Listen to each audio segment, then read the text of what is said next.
Bismillahirrahmanirrahim. Unzur kaifa kadzabu ala anfusihim wa dhalla anhum ma kanu yaftarun. Lihatlah bagaimana mereka berbohong terhadap diri mereka sendiri dan sesembahan mereka yang mereka ada-adakan dahulu. Jadi kemarin kan sudah kita pelajari tentang mereka, bahkan di hadapan Allah pun mereka masih mengatakan bahwa kami tidaklah musyrik, kami ini hanya begana begini dan lain sebagainya. Kata Allah, coba kau lihat, wahai Muhammad, bagaimana mereka masih bohong. Mereka masih mencoba untuk mengada-adakan alasan pembenar atas kebohongan mereka. Mereka juga sesembahan yang mereka adakan itu padahal ya akan hilang dari mereka. Patung yang mereka sembah, jin-jin yang mereka puja-puja, yang mereka anggap bisa menolong mereka, hilang semua, tidak ada. Dan pada jin-jin setan yang dulunya membuat mereka yakin bahwa baju ini bisa membuat dia beruntung, pusaka ini membuat dia hebat, tempat ini bisa membuat berkah apa segala macam. Itu kan setan-setannya pada pergi nanti di akhirat pada saat yaumul hisab itu. Pada saat yaumul hisab itu ada satu kejujuran yang tampak, termasuk ketakutan sesembahan-sesembahan lain selain Allah terhadap hukum Allah yang memang sudah tampak saat itu. Orang-orang sekarang lah misalnya sok-sokan tidak takut sama ancaman neraka, ancaman apa itu kan. Dia sedang di dunia, sedang merasa sehat, boro-boro nanti di neraka. Baru nanti dikubur saja loh. Ketika sendirian sudah, ketika dia berhadapan dengan malaikat mungkar nakir. Orang sekarang misalnya ya ada artis yang kemudian sok-sokan tidak apa-apa. Nggak apa-apa, saya masuk neraka tidak apa-apa. Gitu dia. Karena ada bilang begitu. Nanti kita di neraka bikin pesta-pesta katanya dia. Meskipun dia entah guyon atau apa, dia mengatakan begitu itu kan karena dia sedang diidolakan oleh banyak orang. Merasa dia sedang di atas. Boro-boro nanti. Begitu nyampe di kubur, dia sendiri. Para fans, para media yang biasanya memuat berita nggak penting tentang dia itu, nanti kan nggak ada di dalam kubur itu. Kan sendiri dia. Jangan belum sampai didatangi malaikat Israel. Sendiri saja di kubur itu, jauh dari keramaian, di dalam tanah sana, gelap, sempit. Mau apa dia coba? Coba. Ayo kita refleksikan pada diri kita supaya kita tidak terkena virus mereka itu. Demikian pula orang-orang yang berkuasa misalnya. Sekarang sok-sokan ngancam, jangan macam-macam, jangan mengganggu kekuasaanku apa segala macam gitu ya. Iya, sampean kan sedang dikelilingi oleh orang-orang pendukung sampean. Dikelilingi oleh alat-alat yang bisa membuat orang di sekitar sampean takut. Lah kalau sampean kemudian mati di dalam kubur sana, sampean punya siapa yang bela sampean dulu siapa? Mbok ya mikir gitu loh. Dan udah pasti akan mati itu udah pasti, manusia nggak ada yang mati toh, nggak ada yang nggak mati toh.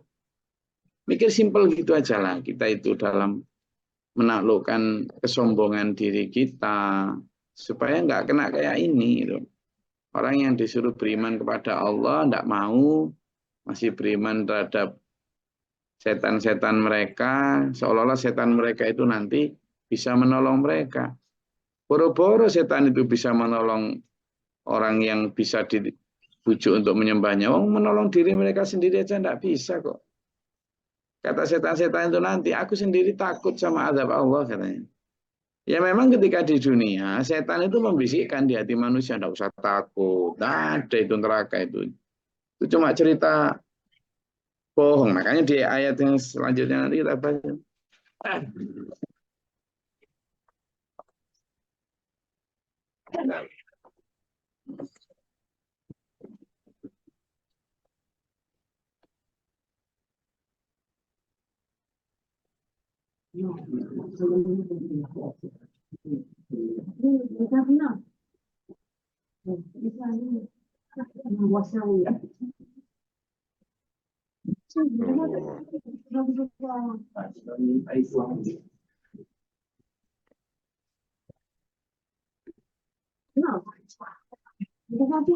Allah, alhamdulillah. Iya, dulu jadi surga neraka itu benar ada loh. Gimana ya cara membuat kita itu yakin itu gimana caranya? Ayo coba nanti kita diskusi ya. Nah ini jadi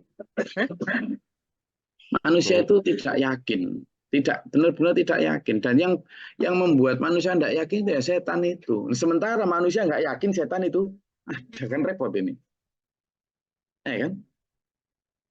Jadi saya pikir orang-orang yang menyembah berhala atau menyembah selain Allah saat itu, saya pikir mereka itu kemudian apa merasa digoda setan. Ya enggak, ya enggak ya. Mereka yakin hak bahwa Tuhan yang mereka sembah itu benar-benar Tuhan. Apalagi didukung oleh misalnya keajaiban-keajaiban yang memang setan kan diberi Allah tuh hak untuk melakukan keajaiban-keajaiban gitu itu, misalnya orang tiba-tiba nggak mempan dibacok gitu ya. Karena dibantu setan untuk sehingga, tapi kalau nanti yang hak yang datang ya hilang setannya itu, mempan dibacok jadinya gitu loh. Tapi sihir-sihir itu terjadi ketika para ahli nujum, ahli sihirnya Fir'aun itu dikumpulkan. Begitu mereka melemparkan ikat pinggangnya, yang dilihat manusia benar-benar ular. Ular, manusia ya takut. Oh, Nabi Musa aja ngelihatnya ular kok. Awal kan takut. Kata Allah, la takhaf. Jangan takut Musa. Lemparkan tongkatmu, kata Allah. Waktu itu Nabi Musa nggak tahu apa fungsi tongkatnya, itu hanya tongkat yang didapat di jalan kemudian dipakai untuk penyangga perjalanan gitu aja. Enggak kok kemudian itu tongkat yang disembah tiap malam suro atau apa. Enggak ada Nabi Musa begitu itu. Enggak ada. Tongkat itu ya tongkat yang diberikan yang ya biasa, tapi oleh Allah dengan kuasanya lemparkan tongkat Musa. Wah, Nabi Musa ketika diperintah melemparkan tongkat ya enggak kok kemudian tahu itu nanti tongkat akan jadi apa, enggak tahu. Ya taat dilempar gitu aja. Begitu dilempar, Allah yang menjadikannya kemudian ular besar yang menelan ular-ular yang sihirnya para ahli sihirnya Fir'aun. Nah, ini menunjukkan bahwa orang sesat itu tidak merasa kalau dirinya sesat. Baru ketika ahli sihirnya Fir'aun ini diberi oleh Allah hidayah, melihat bahwa Nabi Musa lah yang hak, yang benar itu. Meskipun untuk kemudian dia beriman, konsekuensinya dia disalib tuh sama Fir'aun, dicaci, dicincang itu. Akhirnya para ahli sihir yang masuk Islam, masuk agamanya Nabi Musa itu, dicincang itu. Tapi kata dia, nah apa-apa wis, kami dicincang mau gimana pun, masa kami mau meninggalkan keimanan kami. Gitu. Nah itu kan bagi orang-orang yang beriman dulu ya. Tapi bagi mereka yang tidak beriman ya repot, sudah tidak bisa sudah itu. Ya. Jadi ada yang mau di sini disampaikan ketika mereka telah hilang itu anhum kanu yaftarun, baru berok-berok itu. Baru berok-berok. Gini loh dulur. Belum sampai di alam kubur ya, belum sampai di alam kubur. Manusia itu kalau sudah sakit, sakit aja. ngik ngik, ngik. Mana semua kesombongannya? Hilang, hilang istilah. Di mana semua kekuasaannya? Hilang. Baru sakit, sakit parah itu lah. Betapa banyak pesohor negeri yang ketika sakit kurus terus ngik ngik itu sebelum mati ya. Mana coba semua kesombongannya ketika debat di TV, ketika menunjukkan kekuasaannya, ketika ngancam-ngancam rakyatnya dan lain sebagainya, mana coba? Nggak ada, hilang ketika sakit ngik ngik gitu. Dan semua orang akan mengalami itu, cuma nggak sadar ini loh, gimana coba? Nah ini yang ayo kita wis nggak usah mikir orang lain, sadarkan diri kita ini loh. Bahwa kita ini bukan siapa-siapa, kita ini akan hilang semua setan-setan yang membuat kita sombong, membuat kita bahkan mendewakan diri sendiri itu hilang semua nanti. Wa minhum may yastami'u ilaika wa ja'alna 'ala qulubihim akinnatan ay yafqahuhu wa fi adhanihim waqra. Kemarin kita sudah pelajari bahwa seandainya malaikat diturunkan, lalu orang mati itu dibangunkan untuk bersaksi atas kebenaran yang datang, mereka lo tidak kunjung beriman. Nah itu kenapa ya? Karena itu tadi ada satu ayat bahwa mereka diberi hati tapi tidak bisa untuk mendengarkan. Mereka diberi tidak bisa untuk memahami. Mereka punya telinga tapi tidak untuk mendengarkan, mendengar sih lainnya, tapi hatinya tidak mau. Mereka punya mata, tapi tidak untuk melihat kebenaran. Oh, sudah tahu bukti nyata. Nabi Isa dikasih izin Allah untuk menghidupkan orang mati.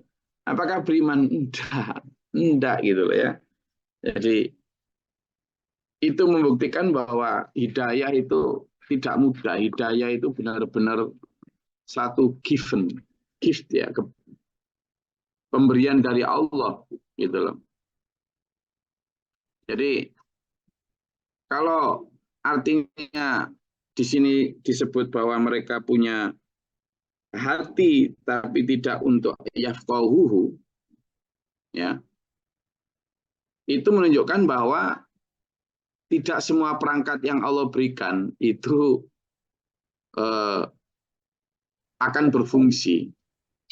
Dan ini bahayanya tuh loh. Dalam surat Al-A'raf ayat 179 itu disebutkan di sana. Coba dibuka ya. Al-A'raf ayat 179. Enggak.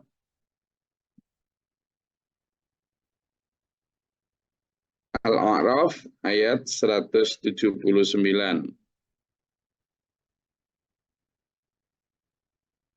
Izin Gus. A'udzubillahi minasyaitonirrajim. Bismillahirrahmanirrahim.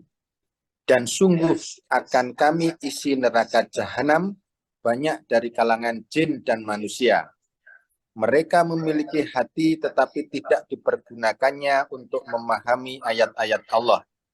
Dan mereka memiliki mata tetapi tidak dipergunakan untuk melihat tanda-tanda kekuasaan Allah. Dan mereka mempunyai telinga tetapi tidak dipergunakan untuk mendengarkan ayat-ayat Allah. Mereka seperti hewan ternak, bahkan lebih sesat lagi. Mereka itulah orang-orang yang lengah. Shadaqallahul adzim. Coba bayangkan tuh. Neraka kata Allah, walaqad dzara'na, kami akan benar-benar penuhi li jahannama untuk neraka jahanam itu kafiran kebanyakan minal jinni wal insi dari jin dan manusia yang apa? Itu tadi. Lahum qulubul la yafqahuna biha wa lahum a'yunun la yubsiruna biha wa lahum adhanun la yasma'una biha. Punya hati tidak untuk memahami, punya mata tidak untuk melihat, punya telinga tidak untuk mendengar. Itulah. Jadi sudah dibaca, orang-orang yang masuk neraka itu bukan karena mereka tidak beribadah, tapi ya itu tadi. Nah, di sini disebutkan sama dengan ayat ini. Mereka mendengar lahirnya terhadap Quran, tapi itu tadi, hati mereka tidak memahami, telinga mereka ada sumbatan, gitu kan? Hati mereka pun ada penutup. Wa iyyarakulla ayatil la yu'minu biha Bahkan jika sudah ada melihat tanda kebenaran Allah yang diturunkan kepada para nabi, tidak kok kemudian beriman. Bahkan ketika hatta idza ja'uka yujadilunaka yaqulul ladzina kafaru in hadza illa asatirul awwalin. Nah, gitu loh. Tadi kan begitu ya. Jadi ketika manusia-manusia, tidak hanya di zaman dahulu ya, zaman sekarang juga, orang tidak begitu percaya dengan neraka, sehingga tidak takut dengan ancaman neraka. Orang tidak begitu percaya dengan surga, sehingga tidak kepincut dengan iming-iming surga. Itu kan keberhasilan setan di dalam membuat manusia lebih kepincut dengan surga dunia, di dalam membuat manusia lebih takut dengan neraka dunia. Apa neraka dunia itu? Ya takut miskin, takut dihina orang kalau menegakkan kebenaran, takut ketinggalan balapan materi dunia, takut nanti nggak dihormati orang, takut nanti diremehkan, dan lain sebagainya. Itu neraka-neraka dunia, orang lebih takut sama itu. Sementara surga dunia ya kita tahu sendiri kan, gitu loh. Sehingga surga akhirat itu sudah nggak laku, gitu loh. Nggak lagi membuat menjadi motivasi seseorang. Kenapa ya? Karena surga itu sudah ada di dunia sekarang. Coba lihat gemerlap yang ditawarkan negara-negara yang mengandalkan devisa dari pariwisata. Mereka berlomba memberikan apa yang surga tawarkan di dalam kitab suci. Mulai dari keindahan alamnya sampai keindahan buatan, gemerlap buatan, sampai kebebasan. Ya, kebebasan. Kebebasan mulai kebebasan minuman keras, kebebasan seks, kebebasan makanan, kebebasan apa saja. Jadi akhirnya memang manusia sudah merasa kenapa nunggu di akhirat kalau di dunia sudah ada surga gitu loh. Nah itu kan semua usaha setan untuk memalingkan manusia dari apa yang ditawarkan Allah. Dan berhasil dulu sekarang. Tidak saja orang yang tidak percaya akhirat yang terbawa kepada jeratan itu, bahkan orang yang lahirnya beragama, tidak saja beragama umum, tapi beragama Islam pun loh. Sudah begitu. Makanya Pak Guru Mukhtar itu di proyek besar ketiga, itu kan bagaimana membuat manusia ini menanamkan keyakinan dunia akhirat. Itu untuk melawan promosinya Dajjal, yang mulai menggerus kepercayaan manusia terhadap akhirat, yang mulai tidak yakin dengan surga itu ada, neraka itu ada. Makanya di sini debatnya orang terhadap Nabi Muhammad kan begitu. In hadza illa asatirul awalin. Ala Muhammad, apa sih? Yang kamu ceritakan semua ini semua dalam Quran, katamu surga, katamu neraka, enggak ada, itu hanya dongeng-dongeng orang terdahulu katanya. Apa? Asatirul awalin, dongeng-dongeng pengantar tidur itu loh. Apa kamu itu? Mana ada surga, mana ada neraka. Nah, bantahan semacam itu diperkuat oleh arus dunia yang makin lama makin memperlihatkan itu. Ayat ini kan 1.500 tahun yang lalu ya. Tapi ya masih relevan sampai hari ini.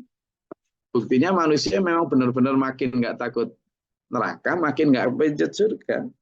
Menganggap itu seolah dongeng, coba atau sampean cerita. Oh iya gini dulu. Kemarin itu ada tamu ya. Ada tamu dari satu rombongan pertama itu dari London. Turis dari London datang gitu. Terus ngobrol-ngobrol sama saya. Ngobrol. Waktu itu saya udah mau berangkat sholat asar, ini sholat asar ini. Terus ngobrol-ngobrol, nah tertarik dia. Dan saya sampaikan konsep-konsep tentang prinsip SPMA yang diajarkan Pak Guru. Nah pas di tengah-tengah ngobrol itu datang lagi satu rombongan tamu juga. Ternyata mereka dari Amerika dan dari Australia. Nah, karena waktu itu penerjemahnya dari Madiun belum ada, sehingga kita ya terpaksa menerjemahkan sendiri. Nah, akhirnya saya bagi tugasnya, yang Mbak Gani dampingi yang dari Inggris untuk keliling, lalu saya bicara sama yang dari Amerika dan dari Australia. Nah, di situ ketika sampai pada pertanyaan mereka tentang terus untuk mendanai semua ini dari mana gitu katanya. Sama persis kayak pertanyaan sampean-sampean biasanya. Nah, saya terangkanlah tentang konsep akhirat, tentang apa segala macam gitu ya. Ya kebanyakan mereka meskipun memahami logika yang saya berikan, tapi ya tetap nggak ngerti apa itu akhirat kan gitu. Nggak paham, iya ya bagus sih, tapi gimana akhirat itu? Nah intinya gitulah.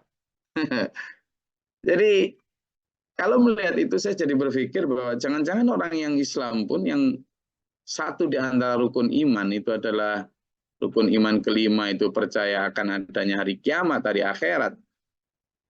Itu jangan-jangan dalam hatinya ya sama dengan tamu saya tadi itu. Nggak terlalu yakin dengan akhirat. Padahal motivasi kita untuk membiayai dengan izin Allah, kita dibiayai melalui upaya-upaya usaha-usaha itu, arahnya adalah untuk nanam sangu akhirat kita itu. Jadi saya bilang begitu.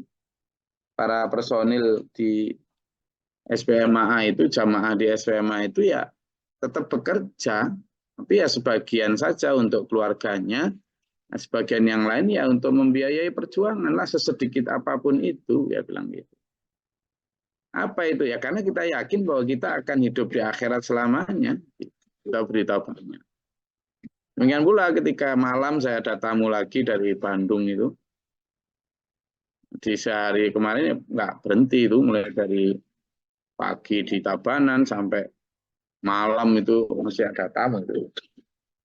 Bicara tentang itu tuh. Nah, sekarang di kita sendiri bagaimana meyakinkan ini supaya tidak tertipu setan. Nah, setan yang membuat kita tertipu pun kita kadang nggak yakin sama setan. Makanya itu proyek kedua itu Pak Guru melatih diri mengetahui musuh gaib setan. Karena akarnya di situ. Kita aja nggak yakin. Makanya Quran menyatakan innahu lakum aduwwum mubin. Sungguhnya dia setan itu musuhmu yang nyata loh. Kalimat nyata itu kan karena kita nggak nganggap nyata selama ini. Iya. Itu. Sementara ketika kita diberitahu begitu, sama kayak orang Yahudi, orang Nasrani yang diberitahu ini enggak ini apa ini dongeng masa lalu karena dia nggak percaya Allah. Makanya kemudian Pak Guru ngajak kita untuk mengenal Allah secara mendekat dan gitu loh, gitu loh. Ya, silakan, monggo kalau ada yang mau disampaikan.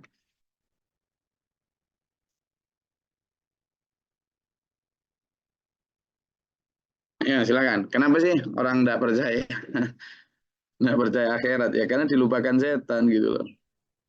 Nah, Izin Gus, gimana? Ya, monggo. Silakan. kalau menurut saya, kenapa kalau saya pribadi misalnya ya, itu percaya ada akhirat, ada surga dan neraka. Tapi mungkin karena tidak ditunjukkan ya gimana panasnya api neraka itu atau indahnya dalam kenyataannya gitu loh Gus. Makanya masih ada keraguan-keraguan atau nggak ragu-ragu tentang akhirat, cuman masih nggak takut gitu loh guys. Nah untuk menunjukkan itu, untuk meyakinkan diri bahwa apinya neraka tuh luar biasa panasnya, nah itu gimana tuh guys supaya kita Jadi makin jadi kan makin begini, yakin. makanya kan yang diajarkan oleh Pak Guru Muhtar itu menanamkan keyakinan dunia akhirat. Kalau kita perhatikan kalimatnya menanamkan, karena sebenarnya ada tapi belum tertanam kan gitu itu. Kayak yang sampaikan tadi, mungkin kita percaya, tapi ya itu tadi karena masih di benih itu masih keleleran di atas, belum tertanam gitu loh. Makanya benar Saman bilang tadi, mungkin percaya, ya artinya mungkin ada kepercayaan itu, benih itu ada, tapi tidak tertanam sehingga tidak tumbuh menjadi keyakinan yang utuh gitu loh. Makanya menanamkan keyakinan dunia akhirat. Logika yang dipakai oleh Pak Guru itu kan luar biasa. Misalnya betapa kulit dan isi itu sama-sama penting antara kulit pisang dan isi pisang. Kemudian kulit kenapa kok tidak bisa melihat isi ya karena tertutup oleh kulit. Kenapa kita nggak pernah memikirkan akhirat ya karena kita terlalu sibuk dengan dunia kita gitu. Lalu bagaimana cara kita bisa yakin dengan akhirat melihat kulit, melihat isi, bukalah kulitnya kan gitu.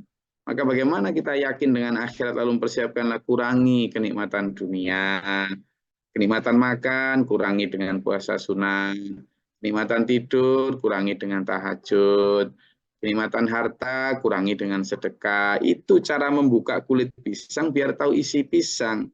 Itu cara kita bisa menyibak tabir dunia ini biar kita yakin akan akhirat. Ini itu luar biasa itu analogi-analogi itu. Jadi kita memang begini ya. Hebatnya iman itu kan begitu. Dan itu merupakan satu di antara tes. Kenapa? Karena kalau orang di dunia ini lalu sudah dibawa rekreasi ke akhirat, ya surga neraka, seperti misalnya Nabi Muhammad SAW dengan Isra Mi'rajnya, ya semua orang langsung beriman, Bu ya. Nggak ada satupun di dunia ini yang nggak muslim. 7 miliar jadi muslim semua, jadi taat semua itu. Kan gitu. Tapi justru di situ ujiannya. Rasulullah Muhammad SAW itu kan beriman akan adanya akhirat sebelum adanya Isra Mi'raj. Jadi Isra Mi'raj itu justru hanya sekedar menguatkan sebagai rekreasi beliau setelah ditinggal banyak orang tersayangnya. Jadi itu bukan kemudian Nabi Muhammad percaya akhirat karena di perjalanan kan diperlihatkan surga neraka, tapi bahkan sebelum itu sudah beriman. Demikian pula Abu Bakar yang tidak ikut Isra Mi'raj. Sebelum ikut Isra Mi'raj, sebelum dengar Isra Mi'raj, Abu Bakar sudah beriman dengan kabar dari Nabi Muhammad SAW tentang surga neraka, tentang akhirat. Sehingga ketika Nabi Muhammad datang dari Isra Mi'raj lalu menyampaikan kabar itu datang kepada Abu Bakar, kata Abu Bakar gini, ketika semua orang mencibir tentang perjalanan Isra Mi'raj, kata Abu Bakar, loh, apapun yang dibilang Rasulullah, jangankan kok cuma menyatakan dari sini ke Palestina semalam saja, lalu dari Palestina ke langit semalam saja, jangankan mengatakan begitu. Seandainya Nabi Muhammad mengatakan batu itu adalah emas, saya lo percaya. Gitu, sampai begitu. Jadi memang untuk bisa mempercayai akhirat itu ya harus dengan iman, tidak dengan pandangan lahir. Sehingga kita tidak harus menunggu seperti jawabannya orang-orang kafir kan begitu biasanya. Mana ada orang yang mati lalu datang dari sana ngabari kita bahwa di sana ada begini, ada begitu. Kan nggak ada. Ya karena dia memakai pembuktian lahir.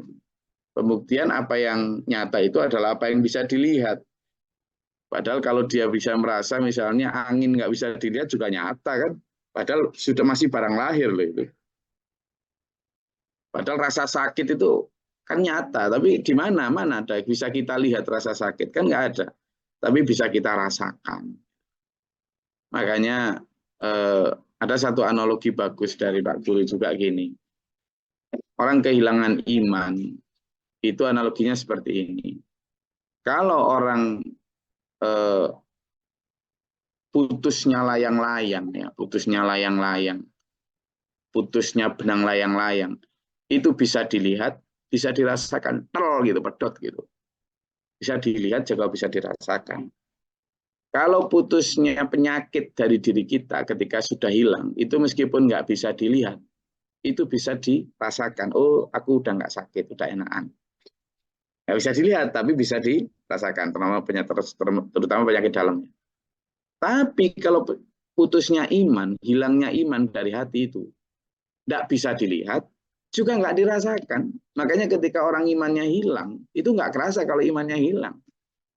Termasuk ketika imannya itu hilang dari iman tentang akhirat hilang.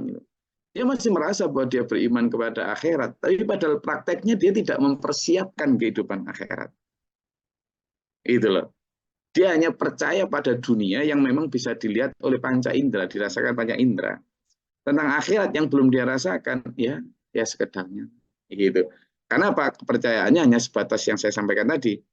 Hanya di lahir, belum masuk ke hati. Yang itu dalam surat Al-Hujurat ayat 14 disampaikan. Enggak, kamu jangan ngomong beriman, kamu baru Islam. Kenapa? walamma yadkhulul imanu fi qulubihim. Karena iman mereka, iman kalian itu belum masuk ke hati, belum tertanam. Hanya kalimatnya itu. Ya, memang itu justru tes untuk kita. Tes justru di situ kenapa orang beriman itu menjadi satu di antara rare gitu, rare, jarang, exception, manusia-manusia pilihan. Nah, di sanalah kita kemudian berlomba untuk be the best, bukan hanya best, tapi best of the best, gitu kan? Dan hanya orang-orang best of the best yang bisa masuk surga, karena mengimani surga ketika belum melihatnya. Makanya surga kemudian menyambut orang-orang beriman itu dengan sangat exciting. Kenapa? Karena mereka, oh inilah orang-orang yang dulu mempercayaiku meskipun belum pernah melihatku, gitu loh. Lagi?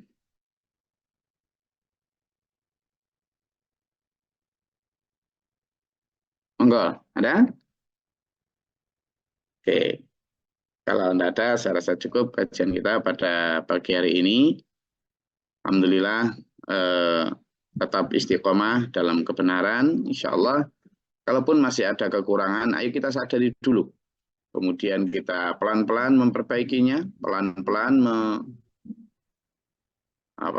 mengupgrade kemampuan kita. Ada? Saya rasa itu semoga Allah merahmati kita dengan kesehatan jasmani rohani ya. Rizki halalan taibah, keluarga sakinah mawaddah warahmah, keselamatan di dunia wal akhirah wa husnul khatimah. Amin. Allahumma shalli wa sallim barik. Allahumma ighfir lil mu'minina wal mu'minat wal muslimat wal ahya'i. Allahumma atina fi man hadayt wa afina fi man afayt wa lana fi man tawallayt wa barik lana fi ma atayt wa qina syarra ma qadayt. Fa innaka taqdi wa la yuqda alayka wa innal yudhillu man yadhillu la yuzillu man hadayt tabarakta rabbana wa ta'ala lakal hamdu lama qadayt astaghfiruka wa atubu ilaik. Allahumma da'fana al-bala wal waba badal hasdina min al-jinn wa syaitan ja'al wa rabbana najina wa inna sa'alina wa rabbana wa la taj'alna fil dhalimin Allah fa'ala